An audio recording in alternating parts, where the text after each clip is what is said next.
Ya estamos aquí, una entrevista más, un vídeo más, Luis Villanueva, y hoy traemos a un invitado muy especial que tenía muchísimas ganas de entrevistar. Él es César Aparicio, cofundador de SafeCon, esta herramienta de la que tanto está dando que hablar últimamente, y fundador de Cráneo Privilegiado. Lo he dicho bien, ¿verdad? Efectivamente. ¿Y de qué vamos a hablar? De SEO y de alguna cosita mía. También. Guay. Pero SEO muy técnico, ¿no? Vamos a ver, creo que podemos sacar de conclusiones bien claro, venga. Vale, pues vamos para la entrevista.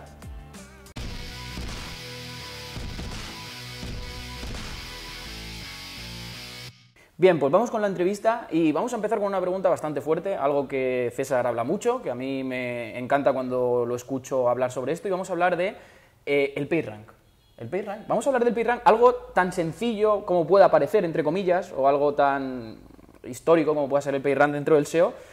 Pues César nos va a hablar un poquito del PageRank, ahí te lo dejo. Tírale millas. Joder, vaya pregunta, sí, dicen que es fácil, ¿no? Lo del PageRank. Por eso, pero en realidad no lo es. Yo cada vez que te oigo digo, madre mía, aquí hay que estudiar. De fácil no tiene nada. Además, a mí es que me parece formidable los dos cerebros que desarrollaron la idea del PageRank, porque parece algo súper simple, pero fueron los únicos y los primeros en implementar algo que ha permitido que nosotros encontremos un montón de información en Internet que hasta la fecha era casi imposible de encontrar, no estaba organizada, etcétera, etcétera. Y además, teniendo se hizo en 1996 al 98, desde entonces sigue funcionando con las variables o las variaciones que le han ido implementando, y a día de hoy la cantidad de información que hay es exponencialmente muchísimo mayor que hace 20 y pico años, y todavía sigue en boga, así que me parece espectacular. Y es la base realmente. Es la base de Internet. Y se necesita para todo. ¿Qué aplicativo le podríamos dar a día de hoy si queremos trabajar el SEO realmente? Todo, ¿no? Sí, hombre, por supuesto. La relevancia de una URL se basa fundamentalmente en los enlaces, que los enlaces lo único que están haciendo es atribuir un PageRank a una URL o no atribuírselo.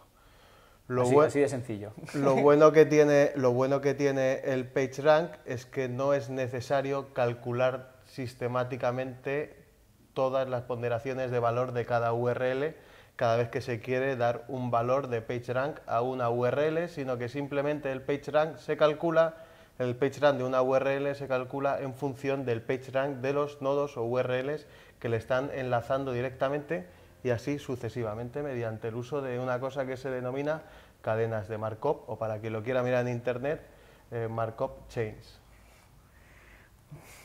Así de simple, ¿eh? Así de simple. Ya os decía que es un cerebrito y... No de eso nada. Bueno, no, de eso nada, no es un cerebrito. Es complicado muchas veces, que yo te he visto ahí hacer matrices, sacar toda la información para calcular o hacer una aproximación al tema del PageRank, y es complicado realmente. Es más complicado explicar esto tomándose unas cañas, porque no, la gente te va dejando de lado, pero me lo paso bien, me lo paso bien. Sabiendo la base que es el PageRank, ¿vale? Y sabiendo que, digamos, se puede aplicar a todas las URLs, todo lo que has comentado. Otro tema también, ya como segunda pregunta, de lo que tú hablas mucho, y es algo que estamos descubriendo ahora todos y que pues mucha gente ahora empieza a hablar de ellos, ha subido al carro, pero la verdad es que yo, al primero aquí en España que te voy a hablar fue a ti, son los clústeres. ¿Podrías aclararnos qué es un clúster realmente? Un clúster es una terminología matemática que en el caso de Internet lo utilizamos para determinar agrupaciones de URLs que cumplen un mismo patrón. Es decir, podemos tener clústeres temáticos, por ejemplo, imaginad que tenemos un periódico de informaciones, de noticias, por ejemplo, pues podemos tener la parte de nacional, la parte internacional, la parte de deportes, etc. Podríamos considerar que todas las URLs que están incluidas en la categoría deportes, como hablan de deportes, forman parte del clúster de categorías de deportes. Del mismo modo, dentro del clúster de categorías de deportes podríamos encontrar el clúster de fútbol, el clúster de baloncesto, etc. Eso es una manera de clasificación por topics, pero podríamos utilizar otros tipos de clasificación. Clasificación de clústeres, como por ejemplo utilizamos en SafeCon, por la ponderación que otorgamos a ser penalizados a ojos de Google, por ejemplo. URLs con determinado peligro. Todas estas URLs tienen determinado peligro, y tienen este peligro porque cumplen un patrón, y ese patrón forma parte del clúster, que lo diferencia de otros clústeres diferentes. Pero básicamente, tanto el PageRank como los clústeres, como cualquier otra terminología que se utiliza en Internet, nosotros los SEOs hemos adaptado nuestro propio vocabulario, pero la base real son todo matemáticas y todo son matemáticas y además con muy pocos números, son todo letras. Son todo letras. Y un clúster es eso, básicamente una división y selección de URLs en función de determinados patrones. Porque además ahora mismo Google, últimamente yo he visto 2 o 3 documentos que ha sacado y ya habla de clústeres. Cada vez hablan más ellos de clúster para cuando la gente lea clúster ya sabemos lo que es. Cada vez hablan más de clústeres porque a día de hoy los sistemas de gestión que tenemos para determinar clústeres son más eficientes gracias a tecnologías como el Machine Learning y otras tecnologías que implementan cuestiones relacionadas con la clusterización de contenido o de cualquier tipo de cosa.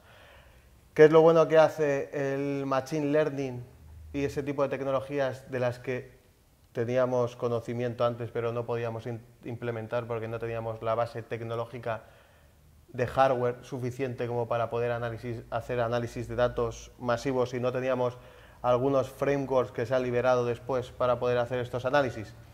Lo bueno que tiene el Machine Learning es que hace clusterizaciones y separaciones de URLs automáticas en función de patrones, pero teniendo muchísimos datos. Hasta la fecha nos faltaba tecnología y nos faltaba hardware que pudiera soportar todo eso. Claro, eso beneficia muchísimo lo que estás comentando a la formación de estos clústeres, si no tendría que venir autodefinido, por así decirlo. Claro, nosotros podemos tener contenido en Internet y a ojo determinar si, por ejemplo, lo que hablábamos antes es una noticia de nacional o internacional o de deportes, pero ahora ya directamente no necesitamos a nadie, directamente no lo puede hacer una máquina.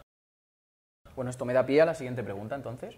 Hablamos un poquito de RunBrain, ¿por dónde crees que va RunBrain, Machine Learning, todo esto que se está montando ahora? Incluso podríamos hablar también de búsquedas por voz, porque yo creo que vamos también a eso, aunque se ha hablado ya, hay gente que ha hablado poquito, ¿vale? Muy poquito en España, fuera no lo sé, sobre búsquedas por voz. ¿Tú qué opinión tienes de todo esto? Búsquedas por voz, RunBrain, Machine Learning, creo que todo tiene una asociación lógica. Sinceramente, muchas veces me planteo qué es lo que va a pasar o qué es lo que no va a pasar. Y yo creo que esta opinión ya la conoces de mí. Primero, no me gusta mucho especular porque no tengo ni idea. Tampoco puedo acertar o no puedo acertar. Ahora te cuento una anécdota de Robert Lucas, que era un economista. Que, bueno, te la cuento ya. Que era premio Nobel es premio Nobel de Economía. Y había una teoría que se llamaba teoría de Lucas, en la que él decía que los economistas eran capaces de predecir la inflación que iba a haber en determinado país. Como los economistas decían la inflación que iba a haber en determinado país antes de que siguiera su política monetaria la Reserva Federal o el Banco Central Europeo, que son los que establecen ese tipo de cosas, el Banco Central Europeo establecía sus políticas económicas en función de las predicciones que habían hecho los economistas. Entonces, las predicciones que habían hecho los economistas no se cumplían porque el Banco Central había cambiado sus previsiones en función de lo que habían dicho los economistas, pero los economistas lo habían dicho en función de las previsiones que estimaban del Banco Central Europeo. Lo que quiere decir que nosotros podemos estimar ahora algo, o alguien descubre cualquier cosa, implementa cualquier tecnología y llegan los motores de búsqueda, lo cambian o ven qué es lo que hay, lo empiezan a adaptar. Cosas, por ejemplo, que pasa, pues ha pasado toda la vida con el Black Hat, por ejemplo.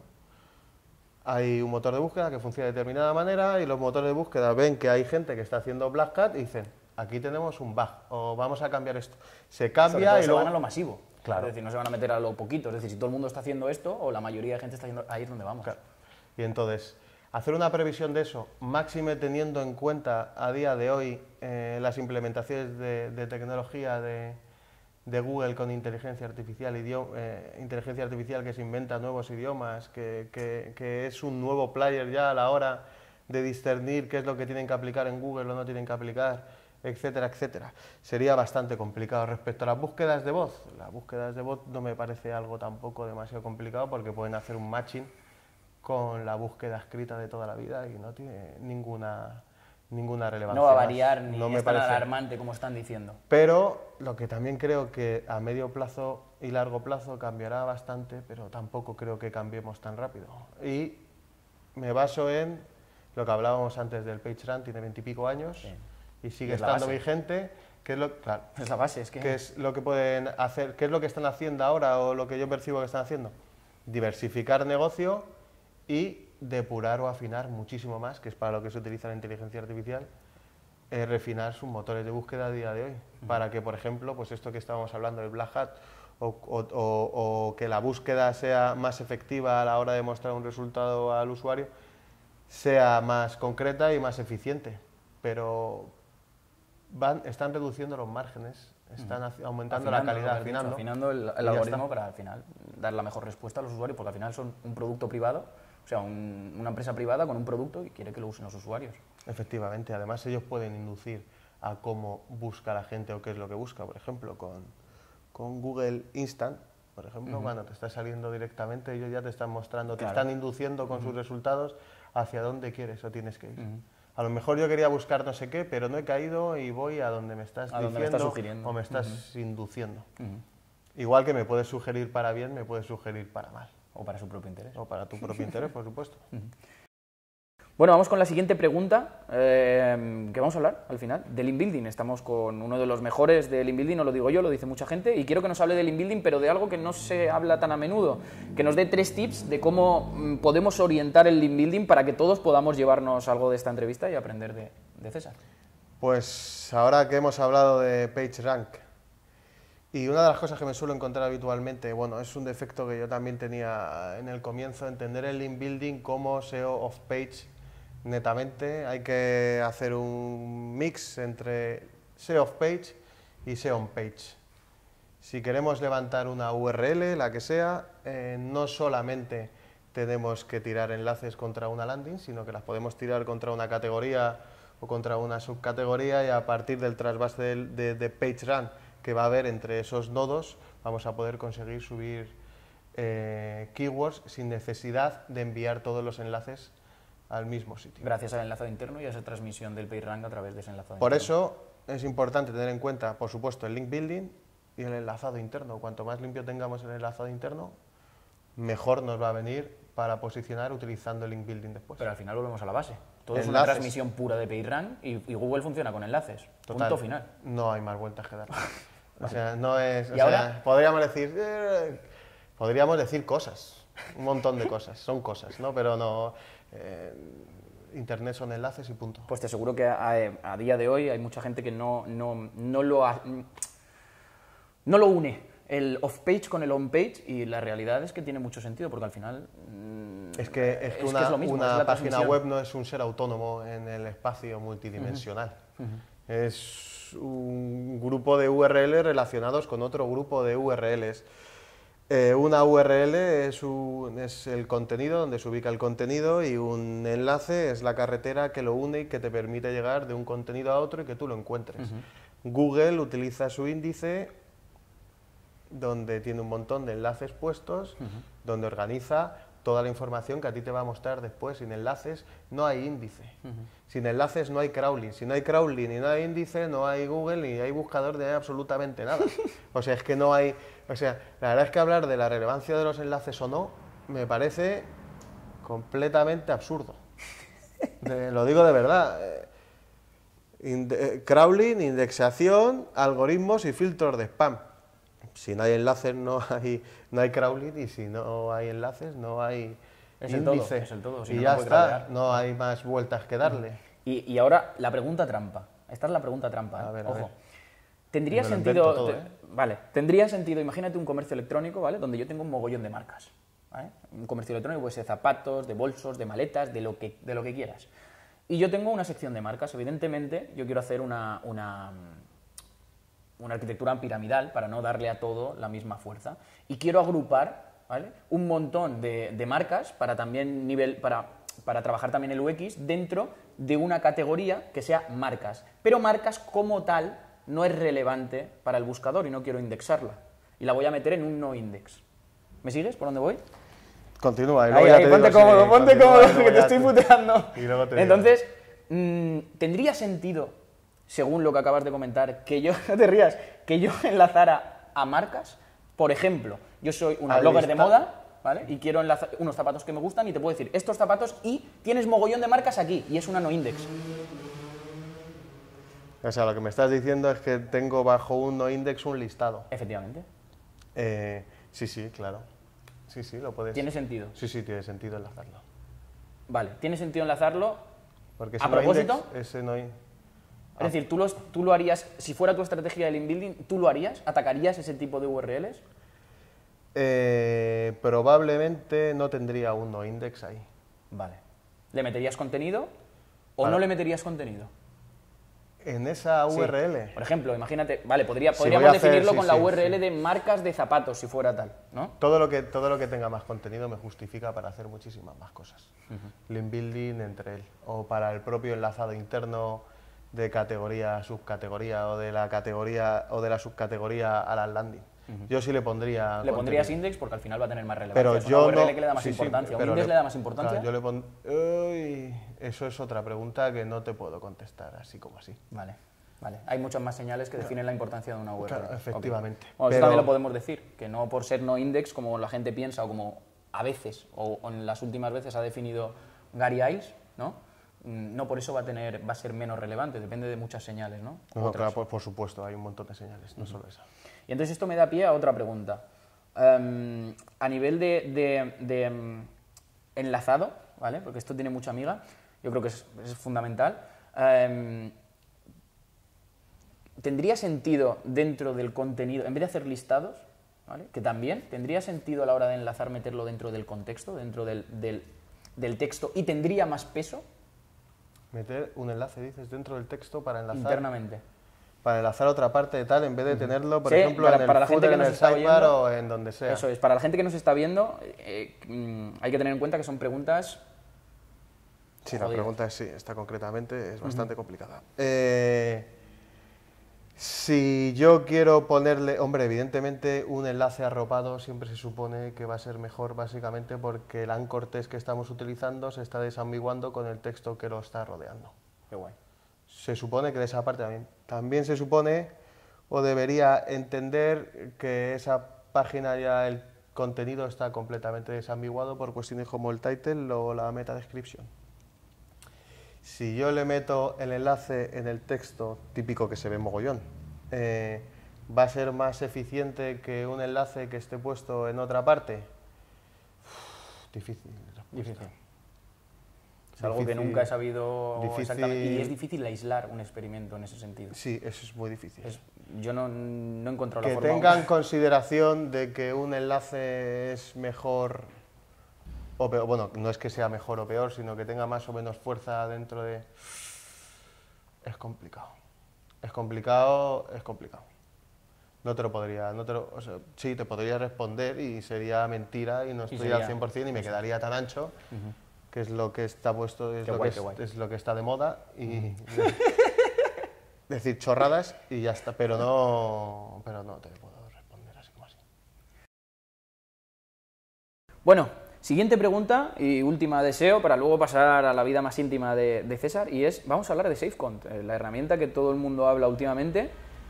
¿Eso qué es? Normal. ¿Normal? ¿Es buena la herramienta? Yo la he usado, la estoy usando, y la verdad tengo que decir una crítica constructiva, y es que la curva de aprendizaje es más difícil que cuando eres pequeño aprender a ir en bici.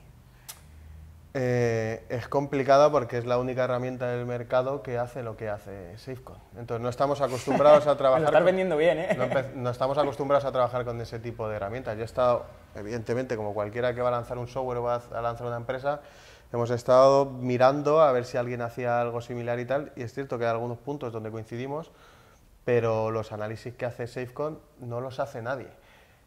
Y la manera de analizarlo tampoco. Empezamos en 2015 implementando Machine Learning, que fue en octubre. O sea, que habéis tardado 2 años. 2 años de desarrollo, Mucho entrenando los algoritmos.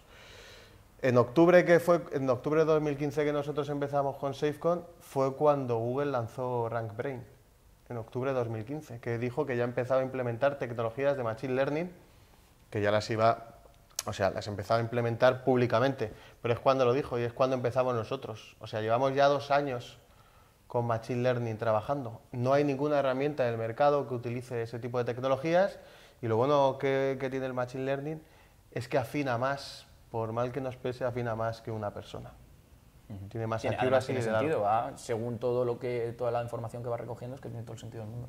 Básicamente porque puede gestionar miles de millones o miles de billones de datos, cosa que un humano no puede gestionar. Y realmente yo sé, por lo que he estado viendo, gente que la sabe usar, que ha tenido resultados muy buenos, que si a lo mejor no hubiera usado esa herramienta, los podía haber tenido también, pero más lentamente. ¿Estoy en lo cierto? Lo bueno que tenemos nosotros es que al hacer un análisis de un sitio web, te decimos, un sitio web está compuesto por determinadas partes, así como tiene URLs y enlaces, nosotros somos capaces de decirte qué parte de la URL de tu sitio web tiene más peligro para ser penalizado a ojos de Google. Básicamente nosotros estamos dando un scoring de la peligrosidad de tu sitio web a ojos de un buscador. Pero dentro de ese scoring que estamos dando general del dominio, también te decimos que estas URLs son las primeras que tienes que trabajar y las primeras que tienes que arreglar porque son las que más peligro tienen de ser penalizadas. Establecéis prioridades. Sí, o sea, que ya no es el prioridades. humano o el propio consultor o el propio experto el que tiene que establecer esas prioridades en base a... Te damos, Tú te te lo das decimos, en base a esta peligrosidad. URL tiene una peligrosidad de 70. Y aparte también he visto Te que... vas a comer un penalti. Y aparte también he visto que habláis y que hacéis recomendaciones de arquitectura. Sí, sí, también. Estructura web, al final va todo de la mano. Todo va relacionado. Y a la hora, un sitio web básicamente se basa en enlaces y contenido, arquitectura y contenido. Tenemos una parte relacionada con la arquitectura del sitio web, con anchors, cuáles son los anchors más potentes, los más usados, cuáles son las URLs más relevantes de mi sitio web, etcétera, etcétera, etcétera, niveles de profundidad, qué niveles de cuál es la calidad del nivel de profundidad que tengo, es decir, si la distribución del in-use dentro de mi sitio web es suficientemente buena y si, por ejemplo, en un determinado nivel de profundidad me sobran URLs peligrosas que me están lastrando la arquitectura de mi sitio web, por ejemplo. Ahí en ese caso, cuando estableces un índice de peligrosidad en base a URLs que parecen irrelevantes o que están en un nivel de profundidad que no parecen tan importantes, ¿sería útil juntar esos datos con Analytics para cerciorarnos de que es cierto que Google no me está invitando o enviando ese tráfico orgánico que debería tener? La cuestión está en que para que nosotros hayamos podido determinar que una URL es más peligrosa, es menos peligrosa, hemos utilizado datos de Google Analytics de URLs penalizadas o sin penalizar, que básicamente es la parte primordial, la primera parte de entrenamiento de un algoritmo, en este caso de Machine Learning, que es decirle, esta URL es mala y esta URL no es mala. Cuando te encuentres en un proyecto nuevo una URL como esta, dime cuán mala es esa URL a ojos del buscador. Y si ves una que es buena, dime cuán buena es esta URL. Si esta URL de un proyecto nuevo tiene muchos patrones con URLs con las que entrenamos nosotros el algoritmo que fueron penalizadas, me va a decir que tiene muchos vínculos en común con URLs penalizadas previamente y me va a decir, si ellos se comieron un penalti, esta URL que cumple los mismos patrones probablemente se vaya a comer otro. Y esta que está aquí, no. Y esto puede pasar dentro de un dominio. Es decir, puedes tener las buenas y puedes tener las malas. Por zonas, claro. O clusters, como clusters, le llamáis. Claro, pero el algoritmo sigue entrenando. El algoritmo se entrena O constantemente. sea, que lo hemos entrenado. No, sigue. Esta información que ha cogido de esta nueva web, la sigue almacenando y sigue estudiando por si cambian esos penaltis, por así decirlo. A día de hoy, como nosotros no tenemos implementado Google Analytics... ¿Pero lo vais a implementar? Sí, lo vamos a Para implementar. que yo, por ejemplo, meta mi proyecto y aparte le meta Analytics y ya tenéis un montón de información para seguir entrenando. Y lo bueno es que la información es anónima. Yo no me interesa absolutamente nada saber los datos de tráfico de tus sitios, simplemente van al algoritmo, que yo no lo veo, y él va entrenando y va aprendiendo sistemáticamente. Nosotros lo estamos entrenando, pero con dominios de los que nosotros podemos disponer del Google Analytics.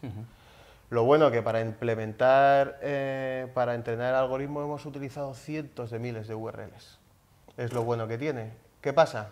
Que le hemos 2 años de implementación ahora para mucho. A estos algoritmos, porque no solo uno, a estos algoritmos de Machine Learning le hemos enseñado a aprender con miles de URLs. Y de esas miles o cientos de miles de URLs ha detectado muchísimos patrones. Una persona, utilizando por ejemplo un Excel, no es capaz de memorizar todas las características de las URLs y sacar un patronaje. Es imposible. Pero un algoritmo de Machine Learning sí es capaz. Y cada vez más fino. Volvemos a lo de siempre. Al final, si quieres trabajar bien, muy bien, o rozando la excelencia, tienes que ir URL por URL, que es lo que está haciendo SafeCon.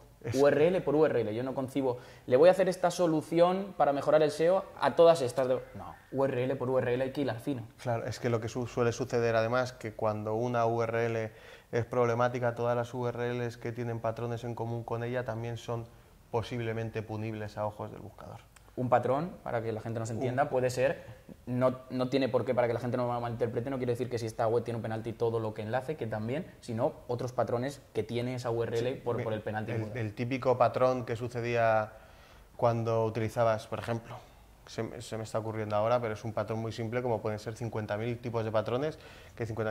Por ejemplo, la publicidad cuando se colocaba AdSense dentro de tu sitio web, de manera que era para conseguir impresiones a lo bestia, encima del title a lo bestia, etc. Eso, por ejemplo, las ubicaciones de la publicidad dentro de una URL pueden ser un patrón que puede determinar Google que es punible a ojos de ellos o no. Tú, a lo mejor, podemos suponer que puede ser punible o no, pero los algoritmos de Machine Learning ya han visto 100.000 ejemplos antes y saben si en las URLs que tenían la publicidad ubicada en el mismo sitio que tú, tuvieron una caída en Analytics o no. Entonces, blanco y en botella. Y ya está. Blanco y en botella, horchata. Bueno, pues seguimos con SafeCon, porque realmente estamos desgranando SafeCon, estamos hablando mucho de SafeCon, de cómo funciona, que es una barbaridad. Hemos dicho que ha tenido unos resultados la gente que los sabe usar bárbaros, pero ¿para qué funciona? Hombre, afortunadamente, a mí me llegan un montón, me escriben un montón de tweets y tal, pantallazo de Analytics, todo va subiendo, afortunadamente cada día lo utiliza más gente, hemos peleado y seguimos peleando muy duro. Además, producto español. Sí, además. Y España es un país duro para lanzar este tipo de cosas. Pero básicamente, es un resumen súper rápido. Somos capaces de detectar problemas de contenido. Somos capaces de detectar si un dominio es punible a ojos de Google, es decir, si se puede comer una penalización, el dominio entero, si hay URLs que se pueden comer una penalización o no, cuáles son las mejores URLs dentro de nuestro sitio web. Podemos detectar cuál es el clúster o grupo de URLs que son más fáciles que un buscador penalice. Detectamos contenido duplicado interno, externo y thin content, pero lo bueno que tiene, vale tanto para sitios pequeños como para sitios grandes, pero vamos a suponer que tenemos 100.000 URLs. Que es un e-commerce medio, claro. No hace falta tener un gran e-commerce para llegar a eso. Detectar ahí problemas, por ejemplo, de thin content, URLs que no tienen contenido, thin content, URLs que tienen muy poco contenido, contenido de baja calidad. Un contenido que no responde a la pregunta del usuario. Efectivamente. Detectar eso, tendríamos que recorrernos las 100.000 URLs y ver... Entonces esto es perfecto para, por ejemplo, cualquier comercio electrónico hoy en día tiene un sistema facetado, perfecto para eso. Sí, para eso y básicamente lo que nosotros conseguimos con SafeCon es todos los problemas que suelen llevarte a la mayoría de las penalizaciones on-page por parte de Google, los detectamos rápidamente y además con una afinidad mayor, es decir, te damos un numerito y te decimos si tiene un valor 80, la escala va de 0 a 100, si tiene un valor 80 es que la probabilidad de penalti es muy, muy, muy alta, sorprendente que no te la hayas comido ya, y además te decimos, no pierdas el tiempo arreglando estas URLs, vete directamente a estas, que son las que te van a traer problemas. No tenemos ni que pensar, o sea que si queremos estar seguros, safecon.com y punto. A tope, y decirme qué os parece. Bueno, nos queda la última pregunta y ya nos vamos a la parte personal, por supuesto. También nos gusta conocer a la gente que viene aquí y le hacemos entrevistas. ¿Cómo es el día a día en la vida de César Aparicio? Porque parece un tema tabú. Sí, ¿Os ha gustado esta respuesta, no? Pues es más o menos así. Así que es. Tengo un montón de cosas que hacer, un montón de cosas en la cabeza. Intento hacerlo todo, intento organizarme lo máximo Eres inquieto, posible. ¿no? Hombre, tengo inquietudes. O sea, más que inquieto, tengo inquietudes y estoy todo el día dándole a la cabeza. Vale, pero fuera de eso, ¿cómo es el día a día? ¿Te levantas, haces deporte, te levantas, vas a currar, te levantas, curras en tu casa, No me gusta tanto como a ti, pero me gusta ir al gimnasio Pero estos 2 últimos meses, aunque suene el típico tema de no, es que no voy al gimnasio porque no tengo tiempo, sinceramente no he tenido tiempo y si tenía tiempo un rato me iba a tomar unas cañas. De SafeCon. Que eso también te habrá llevado... Claro, es que no paramos. Al email, me preguntan por el email, luego tengo cráneo privilegiado, trabajando, con la consultoría SEO, luego cosas de SafeCon, luego ponencias como SEO Plus, para arriba, para abajo, todo el día. Lo único que Y intento... la vida del emprendedor entonces es dura. La vida del emprendedor, puse un día un tuit que... Lo sé, por eso te lo digo. que decía, dicen que esto de emprender mola mazo, pero joder, yo espero, supongo que alguien se habrá hecho rico alguna vez, pero esto es una travesía por el desierto total, porque es que ya no es solo... ¿Tú crees que para emprender hay que tener madera de emprendedor? ¿Y no puede emprender todo el mundo? ¿O sí que todo el mundo es capaz de emprender? Yo creo que a lo mejor hay alguien que desde el principio tiene un golpe de suerte y no le cuesta mucho, pero yo creo que la mayoría de la gente va a conseguir hacer las cosas con muchísimo esfuerzo. Y dentro de que tengas esfuerzo te irán mejor las cosas o peor. Coincido contigo. Pero nunca lo vas a saber. Sin embargo, reconforta personalmente lo que haces. Si estás ingresando dinero, eso es algo que es fácilmente mesurable y ves si te está yendo bien o no. Nosotros, por ejemplo, en el caso de SafeCon, que cada vez nos está yendo mejor, pero esa parte de SafeCon también me reconforta a mí intelectualmente porque digo, joder, qué cosa más guapa, o vamos a implementar esto, vamos a hacer es lo algo otro. que has hecho junto con Pero, compañeros, pero lo has hecho. Esto de emprender suena súper guay. O sea, que no hay Supongo que vender que al que le vaya... que es, esto emprendes y mañana ya está forrado. Como hay gente yo que no creo... Bueno, estar forrado, yo recuerdo cuando hace muchos años que si tenía 100 euros me creía capitán general y ahora 100 euros pues no es la misma valoración que le doy antes que la que le doy ahora. Entonces estar forrado, supongo que los que ya están forrados si siguen forrándose más es porque consideran que no están suficientemente forrados. Yo aquí ya me pierdo, pero esto de emprender suena muy bien, pero tiene un lastre. Tiene un lastre aquí, tiene un lastre de ansiedad y crea problemas y te tienes que tomar las cosas con relajación y a lo mejor tienes más días malos de lo normal y lo pagan a lo mejor los que están alrededor y tú luego te tienes que dar cuenta de que no es la manera de hacer las cosas y a lo mejor dices, sí, bueno, me está yendo bien por esta parte, estoy ingresando dinero, pero realmente me está compensando estos disgustos que me estoy llevando con poder tener una cosa más cara. Es complicado, pero hacer dinero está claro, que o tienes mucha suerte o trabajando y trabajando a lo bestia. Esto de... Trabajando a lo lo que hablamos siempre de haz dinero con tu blog, tal. 50 euros, bueno, pues es dinero, ¿sí? O un céntimo también es dinero. Pero si tú quieres ganar 5.000 euros con ese blog, 5.000, 50.000 o lo que sea, ahí tienes que currar. Y yo toda la gente que conozco que gana dinero, unos más inteligentes y otros menos, a unos les habrá costado menos y a otros más, pero todos han currado a la bestia. Como locos. Nada, agradecerte que hayas venido a la entrevista y a ti. Decir de verdad que te podemos sacar muchísimo jugo a esta entrevista y que más claro no ha podido ser tanto en el apartado profesional como en el personal. Transparente como la vida misma. Así que nada, hasta la siguiente entrevista. Adiós, juventud.